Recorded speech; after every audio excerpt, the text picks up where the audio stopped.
പലർക്കും വിനായക ദാമോദർ സാവർക്കർ ബ്രിട്ടീഷുകാരുടെ ദയക്ക് വേണ്ടി യാചിച്ചവനാണ്. പലർക്കും വിനായക ദാമോദർ സാവർക്കർ ക്രിസ്ത്യാനികളാലും മുസ്ലിങ്ങളാലും വെറുക്കപ്പെടേണ്ടവരാണ്. എന്നാൽ ഇതിനൊന്നും യാതൊരു അടിസ്ഥാനവുമില്ല എന്നുള്ളതാണ് യാഥാർത്ഥ്യം. നാം അറിയപ്പെടുന്ന ഒരു സ്വാതന്ത്ര്യ സമര സേനാനി പോലും സാവർക്കർ അനുഭവിച്ച യാതന അനുഭവിച്ചിട്ടില്ല. എന്നിട്ടും സ്കൂൾ തലത്തിലോ കോളേജ് തലത്തിലോ സാവർക്കറിനെ കുറിച്ച് ഒരു അക്ഷരം പോലും നമ്മളെ നിർഭാഗ്യവശാൽ ആരും പഠിപ്പിച്ചിട്ടില്ല. യൂറോപ്പിലും അമേരിക്കയിലും മാത്രമായി അവരുടെ നമ്മുടെ നാഷണൽ ആർക്കൈവ്സ് ഇക്വലന്റ് ആയിട്ടുള്ള അവരുടെ നാഷണൽ ആർക്കൈവ്സിൽ മാത്രം യൂറോപ്പിലും അമേരിക്കയിലും മാത്രം 39,000 സാവർക്കർ ഫയൽസ് ഉണ്ട്. 39,000 സാവർക്കർ ഫയൽസ് ഉണ്ട്. ഇതിൽ എല്ലായിടത്തും സാവർക്കറിനെ പരാമർശിക്കുന്നത്, പ്രത്യേകിച്ചും ഇംഗ്ലീഷ് ബ്രിട്ടീഷുകാരുടെ റെക്കോർഡ്സിൽ സാവർക്കറിനെ പരാമർശിക്കുന്നത് എ ഡേഞ്ചറസ് സ്പോർട്സ് എന്നാണ്, അതായത് അപകടകാരിയായ ഒരു മനുഷ്യൻ എന്നാണ്. എന്നിട്ടും പ്രത്യേകിച്ചും മലയാളികൾ അദ്ദേഹത്തിന് കേരളത്തിൽ പരാമർശിക്കുന്നത് ഭീരുവായ ഒരു രാജ്യദ്രോഹി എന്നാണ്. ഇതും അക്ഷന്തവ്യമായ തെറ്റാണ്. ഇത് ഒരിക്കലും അംഗീകരിച്ചു കൊടുക്കുവാൻ സാധിക്കുന്നതല്ല. സാവർക്കറെ കുറിച്ച് കാര്യമായിട്ടുള്ള പഠനങ്ങളൊന്നും നടന്നിട്ടില്ല ബ്രിട്ടീഷ് ഇന്ത്യയിലും സ്വതന്ത്ര ഭാരതത്തിലും. ബ്രിട്ടീഷ് ഇന്ത്യയിൽ സാവർക്കർ ലിറ്ററേച്ചറുകൾ നിരോധിച്ചിരുന്നു. സാവർക്കറിനെ കുറിച്ച് എഴുതിയ ലേഖനങ്ങളും പുസ്തകങ്ങളും സാവർക്കർ എഴുതിയ ലേഖനങ്ങളും പുസ്തകങ്ങളും നിരോധിച്ചിരുന്നു. സ്വതന്ത്ര ഭാരതത്തിലും പ്രത്യേകിച്ചും സ്വാതന്ത്ര്യത്തിന് ശേഷം അധികാരത്തിലുള്ള കോൺഗ്രസ് സർക്കാരുകൾ സാവർക്കർ ലിറ്ററേച്ചറുകൾ എൻകറേജ് ചെയ്തിരുന്നില്ല, പ്രോത്സാഹിപ്പിച്ചിരുന്നില്ല. ധാരാളം പേർക്ക് സാവർക്കറിനെ കുറിച്ച് എഴുതിയതിന്റെ പേരിൽ അല്ലെങ്കിൽ സംസാരിച്ചതിന്റെ പേരിൽ ഗവൺമെന്റ് ജോലികളിൽ പ്രശ്നങ്ങൾ നേരിട്ടിട്ടുണ്ട്. പ്രത്യേകിച്ചും ലതാ മങ്കേഷ്കറുടെ സഹോദരൻ, അദ്ദേഹം ആകാശവാണിയിലെ ഉദ്യോഗസ്ഥനായിരുന്നു. സാവർക്കറിന്റെ ഒരു കവിത അദ്ദേഹം ട്യൂൺ ചെയ്ത് ആകാശവാണിയിൽ അവതരിപ്പിച്ചതിന്റെ പേരിൽ അദ്ദേഹത്തിന് ജോലി നഷ്ടപ്പെട്ടു. ഇങ്ങനെ ധാരാളം കേസുകളുണ്ട്. സാവർക്കറിന്റെ ആദ്യത്തെ ജീവചരിത്രം പുറത്തു വരുന്നത് 1925-ലാണ്. ബാരിസ്റ്റർ സാവർക്കർ എന്ന പേരിൽ. അത് എഴുതിയിരിക്കുന്നത് ചിത്രഗുപ്തൻ എന്ന തൂലികാനാമത്തിലായിരുന്നു. പലരും കരുതിയത് ഈ ചിത്രഗുപ്തൻ സാവർക്കർ തന്നെ ആയിരുന്നു എന്നാണ്. പക്ഷെ 1931 സി രാജഗോപാലാചാരി അദ്ദേഹം അത് വെളിപ്പെടുത്തി ആ ചിത്രഗുപ്തൻ താനായിരുന്നു എന്ന്. സാവർക്കർ ഒരേ സമയം ഒരു വിപ്ലവകാരിയും കവിയും ചരിത്രകാരനും വാഗ്മിയും ഭാഷാ പണ്ഡിതനും എല്ലാമായിരുന്നു ഒരേ സമയം. 1883 സാവർക്കർ ജനിക്കുന്നത് മഹാരാഷ്ട്രയിലെ നാസിക്കിൽ. വളരെ ചെറിയ പ്രായത്തിൽ തന്നെ അദ്ദേഹം ഇന്ത്യൻ ക്ലാസിക്കുകളും യൂറോപ്യൻ ക്ലാസിക്കുകളും ഒട്ടുമിക്കലും വായിച്ചു കഴിഞ്ഞിരുന്നു. വളരെ ചെറിയ പ്രായത്തിൽ തന്നെ. ചെറിയ പ്രായത്തിൽ തന്നെ 7-8 വയസ്സുള്ള സിറ്റുവേഷനാണ്. നാസിക്കിൽ ഉണ്ടായിരുന്ന ലൈബ്രറിയിലെ എല്ലാ ബുക്കുകളും 10 വയസ്സുള്ള ആ മനുഷ്യൻ വായിച്ചു തീർത്തിരുന്നു. സാവർക്കറുടെ ആദ്യ കവിത പ്രസിദ്ധീകരിക്കുന്നത് അദ്ദേഹത്തിന് 12 വയസ്സുള്ളപ്പോഴാണ്. ഭാരതത്തിന്റെ സ്വാതന്ത്ര്യത്തിന് വേണ്ടി ആദ്യമായിട്ടൊരു ഓർഗനൈസ്ഡ് വിപ്ലവ സംഘടന ഉണ്ടാക്കുന്നതും വിനായക ദാമോദർ സാവർക്കറാണ്. അദ്ദേഹത്തിന് അന്ന് 16 വയസ്സേ ഉണ്ടായിരുന്നു. അഭിനവ് ഭാരത് മണ്ഡൽ എന്ന വിപ്ലവ സംഘടന ഭാരതത്തിന്റെ സ്വാതന്ത്ര്യത്തിന് വേണ്ടി ധാരാളം വിപ്ലവകാരികളെ പ്രസവിച്ച ഒരു സംഘടനയാണ് അഭിനവ് ഭാരത് മണ്ഡൽ. 16 വയസ്സിൽ സാവർക്കർ എഴുതിയ ഒരു ലേഖനമുണ്ട് പേഷ്വാ മാധവ റാവുവിനെ കുറിച്ച്. അത് 1940 ബോംബെ യൂണിവേഴ്സിറ്റിയുടെ സിലബസിൽ ഉൾപ്പെടുത്തിയിരുന്നു. ഈ വിദേശ വസ്ത്ര ബഹിഷ്കരണം അല്ലെങ്കിൽ വിദേശ വസ്ത്രങ്ങൾ കത്തിക്കുക, ഇത് പൊതുവെ നമ്മൾ പഠിച്ചിരിക്കുന്നത് അല്ലെങ്കിൽ പൊതുവെ നമ്മൾ അതിനെ ചേർത്ത് വായിക്കുന്നത് കോൺഗ്രസിന്റെ ഒരു സമരമാർഗമായിട്ടാണ്, അല്ലെങ്കിൽ ഒരു ഗാന്ധിയൻ സമരമാർഗമായിട്ടാണ്. വിദേശ വസ്ത്ര ബഹിഷ്കരണവും വിദേശ വസ്ത്രങ്ങൾ കത്തിക്കുന്നതും ആദ്യമായിട്ട് ഭാരതത്തിൽ ഇൻട്രൊഡ്യൂസ് ചെയ്തത് വിനായക ദാമോദർ സാവർക്കറും ബാലഗംഗാധര തിലകനും ഒരുമിച്ച് ചേർന്നാണ്. 1905 ബംഗാൾ വിഭജനത്തിനെ തുടർന്ന് വിദേശ വസ്ത്രം കത്തിച്ചു എന്ന പേരിൽ സ്കൂളിൽ നിന്നും പുറത്താക്കുന്ന ആദ്യത്തെ ഭാരതീയ വിദ്യാർത്ഥിയും വിനായക ദാമോദർ സാവർക്കറാണ്. നിസ്സഹകരണ പ്രസ്ഥാനത്തിന്റെ ഉപജ്ഞാതാവായി നാം പഠിച്ചിരിക്കുന്നത് മഹാത്മാഗാന്ധിയാണ്. നിസ്സഹകരണ പ്രസ്ഥാനത്തിന്റെ ഉപജ്ഞാതാവും വിനായക ദാമോദർ സാവർക്കറാണ്. അതും അദ്ദേഹം തുടങ്ങുന്നത്, അതായത് ബ്രിട്ടീഷ് ഗവൺമെന്റുമായിട്ട് നിസ്സഹകരിക്കുക, കോഓപ്പറേറ്റ് ചെയ്യാതിരിക്കുക, ടാക്സ് അടയ്ക്കാതിരിക്കുക, അവരുമായിട്ട് സഹകരിക്കാതിരിക്കുക. ഇത് ആദ്യമായിട്ട് ഭാരതത്തിൽ ഇംപ്ലിമെന്റ് ചെയ്യുന്നത് അല്ലെങ്കിൽ പ്രാക്ടീസ് ചെയ്യുന്നത് സാവർക്കറാണ്. അതിനുശേഷം ഏതാണ്ട് 14 കൊല്ലത്തിന് ശേഷം ആണ് മഹാത്മാഗാന്ധി നിസ്സഹകരണ പ്രസ്ഥാനം കോൺഗ്രസിന്റെ ഒരു സമരമാർഗമായിട്ട് ഉയർത്തിക്കൊണ്ട് വരുന്നത്. 1919 ഖിലാഫത്ത് മൂവ്മെന്റ് പാർട്ടിയാണ് അദ്ദേഹം നിസ്സഹകരണ പ്രസ്ഥാനം പിന്നീട് ആരംഭിക്കുന്നത്, മഹാത്മജി. 1906 ബാലഗംഗാധര തിലകന്റെ റെക്കമെൻഡേഷനിലാണ് സാവർക്കർ യൂറോപ്പിലേക്ക് ഉപരിപഠനത്തിന് പോകുന്നത്, ലണ്ടനിൽ. അവിടെ എത്തിയതിനു ശേഷം അദ്ദേഹം ധാരാളം വിപ്ലവ പ്രവർത്തനങ്ങളിൽ പങ്കാളിയായിരുന്നു. ഭാരതത്തിന്റെ സ്വാതന്ത്ര്യത്തിനു വേണ്ടി ഭാരതത്തിന് പുറത്ത് ആദ്യമായിട്ടൊരു ഇന്റർനാഷണൽ വിപ്ലവ സംഘടന, ഒരു വിപ്ലവ നെറ്റ്വർക്ക് ഉണ്ടാക്കിയെടുക്കുവാൻ ശ്രമിച്ച ആദ്യത്തെ ഭാരതീയനും ആദ്യത്തെ വിപ്ലവകാരിയും വിനായക ദാമോദർ സാവർക്കറാണ്. അദ്ദേഹം യൂറോപ്പിലായിരുന്നപ്പോൾ യൂറോപ്പിലെ ലിബറൽ വിപ്ലവകാരി രാഷ്ട്രീയ പാർട്ടികൾ, ഐറിഷ് റിപ്പബ്ലിക്കൻ ആർമി, ഈജിപ്ഷ്യൻ വിപ്ലവകാരികൾ, റഷ്യൻ കമ്മ്യൂണിസ്റ്റുകൾ, ഇവരുമായിട്ടെല്ലാം ചേർന്ന് ഒരു ബ്രിട്ടീഷ് സാമ്രാജ്യത്തിനെതിരെ യുദ്ധം ചെയ്യുവാൻ ഒരു ഇന്റർനാഷണൽ വിപ്ലവ സംഘടന ഉണ്ടാക്കിയെടുക്കുന്നത് സാവർക്കറാണ്. 1909 മാർച്ചിൽ റഷ്യൻ വിപ്ലവകാരിയായിരുന്ന ലെനിൻ സാവർക്കറെ അദ്ദേഹം താമസിച്ചിരുന്ന വീട്ടിൽ, അദ്ദേഹം താമസിച്ചിരുന്ന ഒരു ഹോസ്റ്റലായിരുന്നു. ആ ഹോസ്റ്റലിന്റെ പേര് ഇന്ത്യ ഹൗസ് എന്നായിരുന്നു. അവിടെ വന്ന് ലെനിൻ 2 പ്രാവശ്യം സാവർക്കറെ കാണുന്നത്. അവരെന്തായാലും സംസാരിച്ചിരുന്നതെന്ന് രണ്ടുപേരും ഒരിക്കലും വെളിപ്പെടുത്തില്ല എന്ന് ഒരു എഗ്രിമെന്റ് ഉണ്ടായിരുന്നു. 1924 ലെനിൻ മരിക്കുന്നതിന് വരെ അദ്ദേഹം അത് വെളിപ്പെടുത്തിയിരുന്നില്ല. 1938 വരെ സാവർക്കറും അത് വെളിപ്പെടുത്തിയിരുന്നില്ല. പക്ഷെ സാവർക്കർ അദ്ദേഹം എന്താണ് വെളിപ്പെടുത്തിയിരുന്നതെന്ന് എനിക്ക് മനസ്സിലാക്കാൻ സാധിച്ചിട്ടില്ല, അതിന്റെ ലിറ്ററേച്ചർ കിട്ടിയിട്ടില്ല. 1857 നമ്മളുടെ ഭാരതത്തിന്റെ ഒന്നാമത്തെ സ്വാതന്ത്ര്യ സമരം, അത് ബ്രിട്ടീഷുകാർ വിളിച്ചുകൊണ്ടിരുന്നത് ശിപ്പായി ലഹള എന്നാണ്. അതാണ് ഭാരതത്തിന്റെ ഒന്നാമത്തെ സ്വാതന്ത്ര്യ സമരം എന്ന് ആദ്യമായി പറഞ്ഞതും വിപ്ലവത്തിന്റെ ചരിത്രം ആദ്യമായി എഴുതിയതും സാവർക്കറാണ്. 1907, അതായത് 50 കൊല്ലത്തിന് ശേഷം. വിനായക ദാമോദർ സാവർക്കർ 1857 വിപ്ലവത്തിന്റെ ചരിത്രം എഴുതിയിരുന്നില്ല എങ്കിൽ നമ്മൾ ഒരു പക്ഷേ ഝാൻസി റാണിയെയും നാനാ സാഹിബിനെയും താന്തിയ തോപ്പിയെയും മൗലവി അഹമ്മദ് ഷായെയും കുറിച്ച് ഒരിക്കലും അറിയുക പോലും ഉണ്ടായിരുന്നില്ല. അവർ ചരിത്രത്തിന് താളുകളിൽ മൺമറഞ്ഞു പോയത്. അത് ഉണ്ടാകാതിരുന്നത് ഈ ഒരു മനുഷ്യൻ 1907 ഇത് എഴുതി വെച്ചിട്ടാണ്. ഈ 1957 വിപ്ലവത്തിന്റെ ചരിത്രം പ്രസിദ്ധീകരിക്കാൻ അഭിനവ് ഭാരത് ധാരാളം ബുദ്ധിമുട്ടുകൾ അവർക്ക് ഇന്ത്യയിൽ പബ്ലിഷ് ചെയ്യാൻ സാധിച്ചിരുന്നില്ല. അതിന്റെ ഫസ്റ്റ് എഡിഷൻ ഈ 1957 first war of Indian independence 1857 എന്ന ബുക്കിന്റെ ഫസ്റ്റ് എഡിഷൻ പബ്ലിഷ് ചെയ്യുന്നത് ഹോളണ്ടിൽ നിന്നാണ്. കാരണം ഇന്ത്യയിൽ പറ്റിയില്ല, ജർമ്മനിയിൽ കൊണ്ടുപോയി അവിടെ വെച്ച് പറ്റിയില്ല, ഫ്രാൻസിൽ കൊണ്ടുപോയി അവിടെ വെച്ച് പറ്റിയില്ല, ബ്രിട്ടനിൽ തിരിച്ചു കൊണ്ടുവന്നു അവിടെ വെച്ചും പറ്റിയില്ല. പിന്നെ ഇവരത് ഹോളണ്ടിൽ കൊണ്ടുപോയി, ഹോളണ്ടിൽ നിന്നാണ് ആദ്യത്തെ എഡിഷൻ പുറത്തു വരുന്നത്. രണ്ടാമത്തെ എഡിഷൻ പ്രസിദ്ധീകരിക്കുന്നത് Ghadar madam Cama, Indian Joan of Arc എന്നറിയപ്പെടുന്ന വിപ്ലവകാരിയായ പാഴ്സി വനിത ജോൺ ഓഫ് മാഡം കാമ, അവര് ആണ് രണ്ടാമത്തെ എഡിഷൻ പബ്ലിഷ് ചെയ്യുന്നത് പാരീസിൽ നിന്നും. മൂന്നാമത്തെ എഡിഷൻ പബ്ലിഷ് ചെയ്യുന്നത് അമേരിക്കയിൽ നിന്നുമാണ്. ഗദാർ പാർട്ടി, അതൊരു വിപ്ലവ സംഘടനയാണ്. ഈ നമ്മളെ പഠിപ്പിച്ചിട്ടില്ലാത്തതുകൊണ്ട് ഈ പേരുകളൊന്നും നമ്മൾ കേട്ടിട്ട് പോലുമില്ല, ഉണ്ടായിരിക്കത്തില്ല. ഇവരൊക്കെ ജീവിതം കൊടുത്താണ് നമ്മുടെ സ്വാതന്ത്ര്യങ്ങളൊക്കെ ലഭിച്ചത്. ഈ ഗദാർ പാർട്ടിയുടെ ലാലാ ഹർദയാൻ അദ്ദേഹമാണ് ഈ ബുക്കിന്റെ മൂന്നാമത്തെ എഡിഷൻ പബ്ലിഷ് ചെയ്യുന്നത്. ഇതിന്റെ നാലാമത്തെ എഡിഷൻ പബ്ലിഷ് ചെയ്യുന്നത് ഭഗത് സിംഗ് ആണ്. ഭഗത് സിംഗിന്റെ വിപ്ലവ സംഘടനയായ ഹിന്ദുസ്ഥാൻ സോഷ്യലിസ്റ്റ് റിപ്പബ്ലിക്കൻ അസോസിയേഷൻ എന്ന സംഘടനയിലെ അണികൾക്ക് വേണ്ടി ഭഗത് സിംഗ് ആണ് ഈ 1957 വിപ്ലവത്തിന്റെ ചരിത്രം, സാവർക്കറിന്റെ വിപ്ലവ ചരിത്രം പബ്ലിഷ് ചെയ്യുന്നത്. അഞ്ചാമത്തെ എഡിഷൻ പബ്ലിഷ് ചെയ്യുന്നത് 1942 റാഷ് ബിഹാരി ബോസും സുഭാഷ് ചന്ദ്രബോസും INA ഭട്ടന്മാർക്ക് വേണ്ടിയാണ്.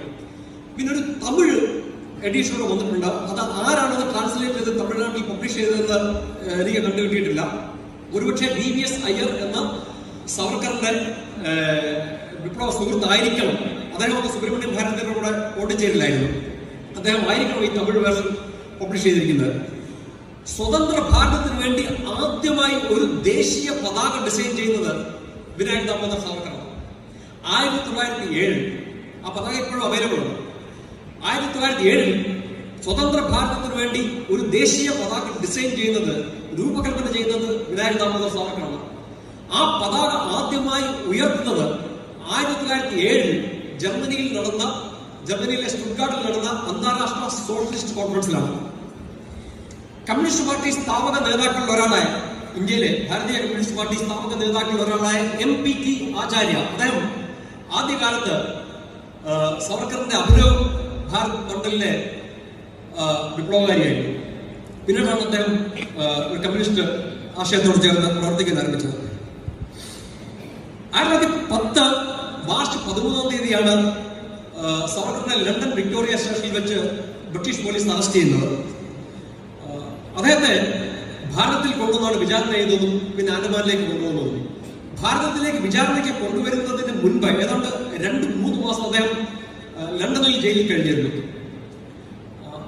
ആ 2-3 മാസം അവിടെ ജയിലിൽ കഴിയുന്ന അവസരത്തിൽ ഐറിഷ് വിപ്ലവകാരികൾ ഇദ്ദേഹത്തെ ജയിലിൽ നിന്ന് മോചിപ്പിക്കാൻ 2-3 ശ്രമങ്ങൾ നടത്തി.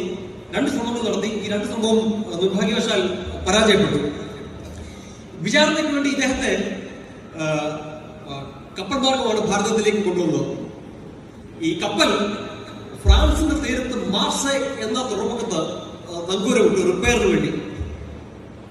ആ അവസരത്തിൽ ഈ കപ്പലിൽ ഇദ്ദേഹത്തിന് ധാരാളം സെക്യൂരിറ്റി കൊടുത്തിരുന്നു. സെക്യൂരിറ്റി എന്ന് പറഞ്ഞാൽ ബ്രിട്ടീഷ് പോലീസുകാരും ഇന്ത്യക്കാരന്മാരായ പോലും ബ്രിട്ടീഷ് പോലീസുകാരും ഈ കപ്പലിൽ ഉണ്ടായിരുന്നു. ഈ ടോയ്ലറ്റിനുള്ളിലെ ഈ എയർ ഹോൾ ഉണ്ട്. അതിനകത്തൊരു കഷ്ടിച്ചൊരു മനുഷ്യന് കടന്നു പോകാം. അതിലൂടെ അദ്ദേഹം കടലിലേക്ക് എടുത്ത് ചാടി. ഇവരറിഞ്ഞില്ല. കടലിൽ ചാടി നീന്തി ഫ്രാൻസിന്റെ തീരത്തെത്തി. അദ്ദേഹം കരുതിയത് ഫ്രാൻസിൽ പൊളിറ്റിക്കൽ അസൈലം, ഈ രാഷ്ട്രീയ അഭയം കിട്ടും ഫ്രാൻസിൽ. ഫ്രാൻസ് പ്രത്യേക ഒരു രാജ്യമല്ലേ, ബ്രിട്ടീഷ് കൺട്രോളിലല്ല. മാത്രമല്ല ധാരാളം ഈ മാഡം കാമയെ പോലെ ഉള്ള ധാരാളം വിപ്ലവകാരികൾ ഈ ബ്രിട്ടീഷുകാർക്കെതിരെ പ്രവർത്തിച്ചിരുന്നത് ഫ്രാൻസിൽ നിന്നാണ്. അതായിരുന്നു അദ്ദേഹത്തിന്റെ പ്ലാൻ. പക്ഷെ നിർഭാഗ്യവശാൽ അദ്ദേഹത്തിനെ ഈ ബ്രിട്ടീഷ് പോലീസ് പുറകെ പിന്തുടർന്ന് ഫ്രാൻസിന്റെ മണ്ണിൽ നിന്നും അദ്ദേഹത്തെ തിരിച്ചു പിടിച്ച് കപ്പലിൽ കൊണ്ടുവന്നു. ഇത് ഒരു അന്താരാഷ്ട്ര പ്രശ്നമായി. കാരണം ഫ്രാൻസ് ഒരു സ്വതന്ത്ര രാജ്യമാണ്. ഫ്രാൻസിന്റെ മണ്ണിൽ നിന്നും ഒരു വ്യക്തിയെ ബ്രിട്ടീഷുകാർ ഒരു അനുവാദമില്ലാതെ കടന്നു കയറി പിടിച്ച് തിരിച്ചു കൊണ്ടുവന്നത് ഫ്രാൻസും ബ്രിട്ടനും തമ്മിലുള്ള റിലേഷൻഷിപ്പ് മോശമാക്കി. ഈ 2 കൂട്ടരും ഇന്റർനാഷണൽ കോർട്ട് ഓഫ് ജസ്റ്റിസിൽ അപ്പീലിന് പോയി. ഫ്രാൻസും പോയി, ബ്രിട്ടനും പോയി. സവർക്കറിന് വേണ്ടി ഇന്റർനാഷണൽ കോർട്ട് ഓഫ് ജസ്റ്റിസിൽ ഹാജരായത് കാൾ മാർക്സിന്റെ ചെറുമകൻ ജോൺ ലോങ്യാർഡായിരുന്നു. പക്ഷേ ആ കേസിൽ ഫ്രാൻസ് തോറ്റുപോയി. സവർക്കറിനെ ഭാരതത്തിലേക്ക് കൊണ്ടുവന്നു.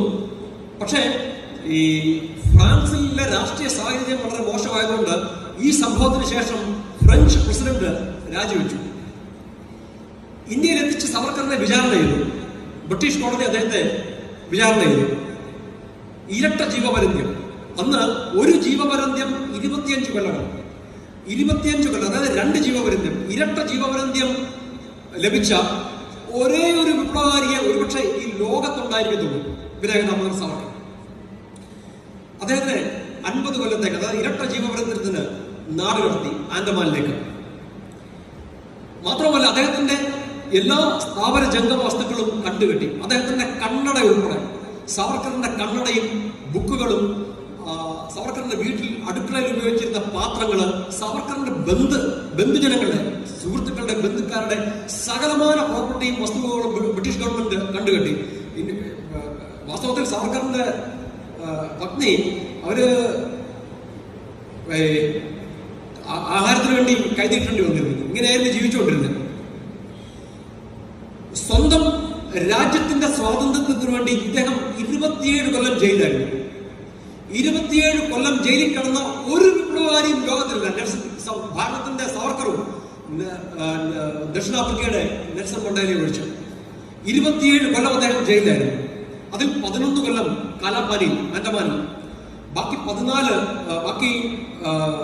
17 കൊല്ലം രത്നഗിരിയിലെ ജില്ലാ ജയിലിലുമായിരുന്നു. ഈ സവർക്കറെ പാർപ്പിച്ചിരുന്നത് ആൻഡമാനിൽ സെല്ലുലാർ ജയിലായിരുന്നു. സെല്ലുലാർ ജയിൽ ഞാൻ പോയിട്ടുണ്ട്. സെല്ലുലാർ ജയിലിൽ സവർക്കറിന്റെ സെല്ലുലാർ ജയിൽ ചെറിയ ചെറിയ സെല്ലുകളുണ്ട്, ചെറിയ സെല്ലുകളാണ്. ഏതാണ്ട് 700 സെല്ലുകളുണ്ട്. അതില് ഇന്ത്യയിൽ നിന്നുള്ള സാധാരണ തടവുകാരി, കുറ്റകൃത്യങ്ങൾ ചെയ്ത തടവുകാരും വിപ്ലവകാരികളുണ്ട്. സവർക്കറിനെ പോലുള്ള ഏതാണ്ട് 200ഓളം വിപ്ലവകാരികൾ ഈ സെല്ലുലാർ ജയിലിൽ കഴിഞ്ഞിട്ടുണ്ട്. ഈ ഒരു സെൽ എന്ന് പറയുന്നത് 400 സെന്റിമീറ്റർ നീളം, 300 സെന്റിമീറ്റർ വീതി, 200 സെന്റിമീറ്റർ ഉയരം. ഇതാണ് ഒരു സെൽ. നിങ്ങൾക്ക് അതിൽ നിന്ന് വെളിയിറങ്ങാൻ ഒക്കില്ല. അതിനകത്ത് വെളിച്ചമില്ല, ഒന്നും കാണുവാൻ സാധ്യമല്ല. മാത്രമല്ല, ഈ കാലാപാനിയില് നിങ്ങൾ കാലാപാനി സിനിമ കണ്ടിട്ടുണ്ടായിരിക്കുമല്ലോ. കാലാപാനി അതിനകത്ത് കാണിക്കുന്ന ആ ജയിലിലാണ് ഷൂട്ട് ചെയ്തിരിക്കുന്നത്. കാലാപാനി സിനിമയിൽ നിങ്ങൾ കണ്ടതിന്റെ 1000 മടങ്ങ് ഇരട്ടിയാണ് യഥാർത്ഥ കാലാപാനി. ലോകത്തിലെ ഏറ്റവും ഇന്റർനെറ്റിൽ സെർച്ച് ചെയ്ത് അറിയാം, ലോകത്തിലെ ഏറ്റവും ഭീകരമായ ജയിൽ. മനുഷ്യ വിസർജനം തീറ്റിക്കുക, കെട്ടിത്തൂക്കിയിട്ട് അടിക്കുക, ഇങ്ങനെ മേലിൽ നിന്ന് കെട്ടിത്തൂക്കിയിടും. സവർക്കറിനൊക്കെ 7-8 ആഴ്ച കെട്ടിത്തൂക്കിയിടും. ശരീരം താഴെ മുട്ടത്തില്ല, കെട്ടിത്തൂക്കിയിട്ട് മരിച്ചു പോകാതിരിക്കാൻ വേണ്ടി ഇടയ്ക്കിടയ്ക്ക് പോയി വെള്ളം കൊടുക്കും. കാലാപാനിയിൽ പോയി കഴിഞ്ഞാൽ അവിടെ ഈ ഇവരെ ഉപദ്രവിക്കാനുള്ള മെഷീനുകൾ വെച്ചിട്ടുണ്ട്. ഈ ധാരാളം മെഷീൻ നമുക്ക് ഇന്നും കാണാം. ഇവർ ഈ എല്ലാ സെല്ലും ഇരുട്ടുമുറിയാണ്. നമ്മള് പ്രകാശത്തിൽ ജീവിക്കാൻ വേണ്ടി ഇവർ ഇരുട്ടിൽ കഴിഞ്ഞ മുറികളായിരുന്നു. സവർക്കറിന്റെ ജയിലിന്റെ മുന്നേ കൂടെ പറന്നു പോകുന്ന പക്ഷികൾ പോലും ദേശഭക്തി ഗാനമായിരിക്കും പാടുന്നത്. അത്രമാത്രം ഭീകരമായ സിറ്റുവേഷനാണ് നമ്മൾ അവിടെ പോയാൽ കാണുന്നത്. സവർക്കറിന്റെ 3ാമത്തെ നിലയിലാണ്. 3ാമത്തെ നിലയിൽ ഇങ്ങേ അറ്റം സവർക്കർ D കാറ്റഗറി തടവുകാരനായിരുന്നു. അതായത് ഡേഞ്ചറസ് ക്രിമിനൽ. ഈ തടവുകാരിൽ ഡേഞ്ചറസ്. അതായത് അദ്ദേഹത്തിന് ഡബിൾ ലോക്ക്ഡ് ജയിലായിരുന്നു. അതായത് എല്ലാവർക്കും സെല്ലുലാർ ജയിലിൽ ഒരു ലോക്കേ ഉള്ളൂ. സവർക്കറിന് ജയിലിന് വെളിയിൽ, ആ സെല്ലിന് വെളിയിൽ വേറൊരു സെല്ലുണ്ട്, അതും ലോക്ക്ഡാണ്. അത് തുറന്നാലേ സവർക്കറിന്റെ ജയിലിൽ ചെല്ലാൻ. നിങ്ങൾക്ക് ആൻഡമാനിൽ പോയി കഴിഞ്ഞാൽ കാണാതെ ഈ 2 ലോക്കും ഡബിൾ ലോക്ക്ഡാണ്.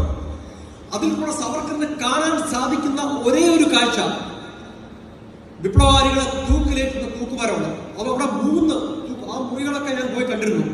നമുക്ക് വല്ലാതെ കരഞ്ഞു പോകും ഇതൊക്കെ കാണുമ്പോൾ. 3 തൂക്കയറുണ്ട്. അവരെ തൂക്കുന്നതിന് മുമ്പ് കുളിപ്പിക്കുന്ന സ്ഥലം. ഇതാണ് സവർക്കറിനെ കാണുന്ന കാഴ്ച. അവസാന ലാസ്റ്റ് ആചാരപ്രകാരം എന്തെങ്കിലും ചെയ്യണമെന്നുണ്ടെങ്കിൽ അവരെ കുളിപ്പിക്കുന്ന സ്ഥലം. എന്നിട്ട് കൊണ്ടുപോകണം. 80 പേരെ വരെ ഒരു ദിവസം തൂക്കിയിട്ടുണ്ട്. 80 പേരെ ഒരേ സമയം 3 പേരെ വെച്ചിട്ടുണ്ട്. ഇതായിരുന്നു കാലാപാനി. ഹിന്ദി ദേശീയ ഭാഷയായിട്ട് ആക്കണം, അതിനുവേണ്ടിയുള്ള പ്രവർത്തനം തുടങ്ങിയത് സവർക്കറാണ്. ഹിന്ദുത്വയുടെ ഉപജ്ഞാതാവ് സവർക്കറാണ്. ജാതി വ്യവസ്ഥക്കെതിരെ കഴിഞ്ഞ നൂറ്റാണ്ടിൽ ഭാരതത്തിൽ പ്രവർത്തിച്ച 3 വ്യക്തിത്വങ്ങളുണ്ടായിരുന്നു. Mahatma Gandhi, doctor BR Ambedkar, Vinayak Damodar Savarkar. മഹാത്മാഗാന്ധി ജാതി വ്യവസ്ഥയെ നേരിട്ടത് മാനസിക പരിവർത്തനത്തിലൂടെയുള്ള ഒരു പരിണാമമായിരുന്നു. അംബേദ്കർ ആകട്ടെ നിയമവ്യവസ്ഥയിൽ കൂടെ ജാതി വ്യവസ്ഥയെ ഇല്ലാതാക്കാനാണ് ശ്രമിച്ചത്. പ്രക്ഷോഭങ്ങളിൽ കൂടെ ജാതി വ്യവസ്ഥ ഇല്ലാതാക്കാനായിരുന്നു സാവർക്കർ ശ്രമിച്ചുകൊണ്ടിരുന്നത്. മലയാളികൾക്ക് ശ്രീനാരായണൻ എത്രമാത്രം പ്രിയപ്പെട്ടവരാണോ അതുപോലെയാണ് മഹാരാഷ്ട്രകൾക്ക് വിനായക് ദാമോദർ സാവർക്കർ. ഈ ശ്രീനാരായണ ഒരു അരുവിക്കരയിൽ ചെയ്തതുപോലെ 1925 തൊട്ടുകൂടാത്തവരുടെ ഗണപതിയെ സാവർക്കർ പ്രദർശിച്ചു. അവിടെ തൊട്ടുകൂടാത്തവരെ പൂജാരിയാക്കി. എല്ലാ കുട്ടികളും ഒരുമിച്ചിരുന്ന് പഠിക്കുന്ന സ്കൂൾ, ഈ ജാതി അടിസ്ഥാനത്തിൽ സ്കൂളുകൾ ഉണ്ടായിരുന്നു, അത് നിർത്തലാക്കി എല്ലാവരും ഒരുമിച്ചിരുന്ന് പഠിക്കുന്ന സ്കൂൾ മഹാരാഷ്ട്രയിൽ ആരംഭിക്കുന്നത് സാവർക്കറാണ്. ഹിന്ദു സമാജത്തിലെ ഉത്സവങ്ങൾ എല്ലാവരുടെയും ഉത്സവങ്ങളാക്കി ആഘോഷിക്കാൻ തുടങ്ങിയത് സവർക്കറാണ്. സിനിമാശാല, നാടകശാല, വാഹനങ്ങൾ, ഇതിലൊക്കെ ജാതി അടിസ്ഥാനത്തിലുള്ള സീറ്റുകൾ ഇല്ലാതാക്കി പൊതു സീറ്റുകളാക്കി മാറ്റിയത് സവർക്കറാണ്. തിരുവിതാംകൂറിൽ ക്ഷേത്രപ്രവേശന വിളംബരം നടക്കുന്നത് 1936 അതിന് 11 കൊല്ലം മുൻപ് മഹാരാഷ്ട്രയിൽ ക്ഷേത്രപ്രവേശനം നടപ്പാക്കിയത് സാവർക്കറാണ്. അധകൃതരെ വേദം പഠിപ്പിച്ചത് സാവർക്കറാണ്.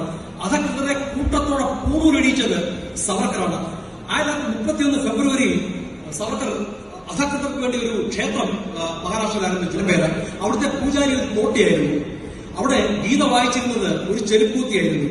മിശ്ര ഭോജനവും മിശ്ര വിവാഹവും ഭാരതത്തിൽ ആരംഭിക്കുന്നത് സാവർക്കറാണ്.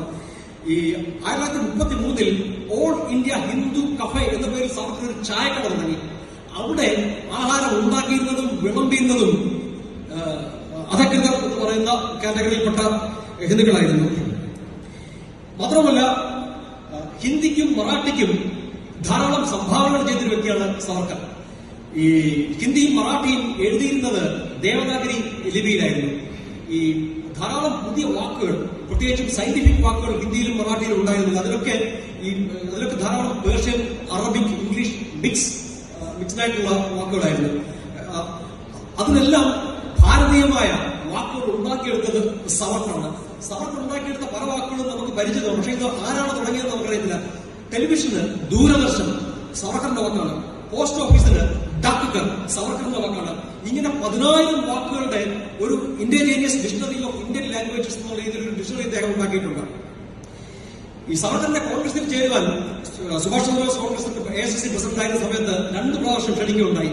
മഹാത്മാഗാന്ധിയുടെ ഈ ഗാന്ധിയൻ അഹിംസയുമായിട്ട് ഒരു രീതിയിലും ചേർന്ന് പോകാൻ സാധിക്കാത്തതുകൊണ്ട് അദ്ദേഹം ആ ക്ഷണം ബഹുമാനപൂർവ്വം നിരസിക്കുകയാണ് ഉണ്ടായത്. സാവർക്കറുടെ നിർദ്ദേശപ്രകാരമാണ് സുഭാഷ് ചന്ദ്രബോസ് ഭാരതം വിട്ടുപോകുന്നതും ജർമ്മനിയിലും അതിനുശേഷം ജപ്പാനിൽ എത്തി INA-യുടെ നേതൃത്വം ഏറ്റെടുക്കുന്നതും. ഈ സാവർക്കറിന് നേരെ പലപ്പോഴും ആരോപിച്ച് കാണുന്ന ഈ മുസ്ലിം വിരോധം, അതിന്റെ ഒരു പ്രധാന കാരണം ഈ ഇന്ത്യ വിഭജന സമയത്ത് ഓൾ ഇന്ത്യ മുസ്ലിം ലീഗ് ഇതിനെതിരെ സാവർക്കർ വളരെ ശക്തമായിട്ട് പ്രതികരിച്ചിരുന്നു. അന്ന് അദ്ദേഹം പറഞ്ഞ പല സ്റ്റേറ്റ്മെന്റുകളാണ് സാവർക്കറിനെതിരെ ഇന്നും ഈ മുസ്ലിം വിരോധം ആരോപിക്കാൻ വേണ്ടി പലരും ഉപയോഗിക്കുന്നത്. ഈ സാവർക്കറിന്റെ ജീവിതത്തിൽ നേരിട്ട ഏറ്റവും വലിയൊരു പ്രതിസന്ധി എന്ന് പറയുന്നത് മഹാത്മാഗാന്ധിയുടെ വധത്തിൽ സാവർക്കർ പ്രതിചേർക്കപ്പെട്ടു എന്നുള്ളതാണ്. ഒരു തെളിവുമില്ലാതെ അറസ്റ്റ് ചെയ്യപ്പെട്ട ഒരേ ഒരു പ്രതി സാവർക്കറായിരുന്നു ആ കൂട്ടത്തിൽ. സാവർക്കർക്കെതിരെ ധാരാളം ഈ കള്ള മൊഴികൾ പോലീസ് രേഖപ്പെടുത്തി. ഇതെല്ലാം കള്ള മൊഴികളായതുകൊണ്ട് കോടതിയുടെ മുന്നിൽ ഇതൊന്നും നിലനിന്നില്ല. അത് കാരണം ഈ കോടതി ബഹുമാനപൂർവ്വം ഓണറബിളി റിലീസ് ചെയ്ത ഒരു വ്യക്തി സാവർക്കറാണ്. മഹാത്മാഗാന്ധി വധിക്കപ്പെട്ടതിന് ശേഷം ഉടൻ തന്നെ ഏതാണ്ട് അദ്ദേഹം ഈ ഘാതകന്റെ ജാതിയും മതവും ഒക്കെ പെട്ടെന്ന് ഇന്ത്യയിൽ മുഴുവൻ എല്ലാവർക്കും അറിയാമായിരുന്നു. അന്ന് പൂനെയിൽ വലിയ കലാപം നടന്നു. ഈ ഗോഡ്സെ ചിത്പാവൻ ബ്രാഹ്മൺ കമ്മ്യൂണിറ്റിയിൽപ്പെട്ട വ്യക്തിയായിരുന്നു. പൂനെയിൽ നിന്നും ചിത്പാവൻ ബ്രാഹ്മിൺസിനെ അടിപടലം കൊന്നു തള്ളി. അത് ചെയ്തത് മുഴുവനും അവിടുത്തെ ലോക്കൽ കോൺഗ്രസ് നേതൃത്വമായിരുന്നു. ഇവർ മഹാത്മാഗാന്ധി കീ ചെയ്ത് വിളിച്ചുകൊണ്ടാണ് തലവെട്ടിക്കൊണ്ട് നടന്നത്. അക്കൂട്ടത്തിൽ സാവർക്കറിന്റെ ജീവഹാനി ഉണ്ടായില്ല. സാവർക്കറിന്റെ ഇളയ സഹോദരൻ നാരായണറാവു സാവർക്കറിനെ ഈ ആക്രമണകാരികൾ വീട്ടിൽ നിന്നും വലിച്ചിറക്കി ഇഷ്ടിയോടും കല്ലുകൊണ്ടും തലക്കിടിച്ച് കൊന്നുകളഞ്ഞു. 1966 ഫെബ്രുവരി 26 രാവിലെ 11:30 സാവർക്കർ ഈ ലോകത്തോട് യാത്ര പറഞ്ഞു.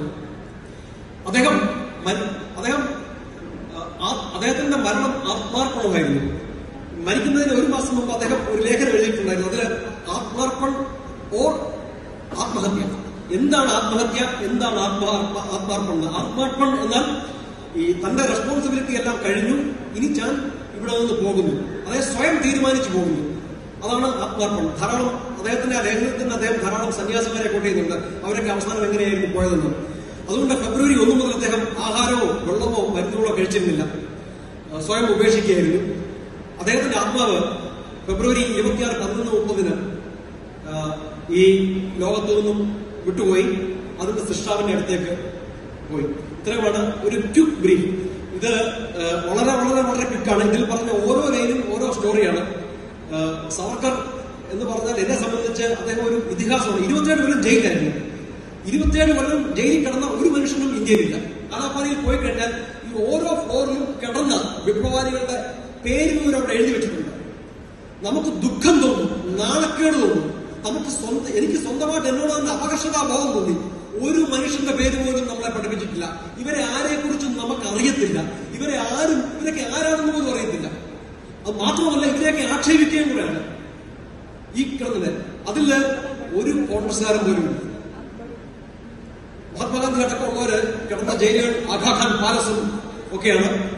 സാവർക്കറിനെ കുറിച്ച് ലേഖനം എഴുതുക, സാവർക്കറിനെ കുറിച്ച് പഠിക്കുക, അതാണ് അദ്ദേഹത്തിനോട് ചെയ്യാൻ പറ്റുന്ന ഏറ്റവും വലിയ ഒരു ട്രിബ്യൂട്ട് എന്ന് പറയുന്നത്. Vande Mataram. Thank you so much.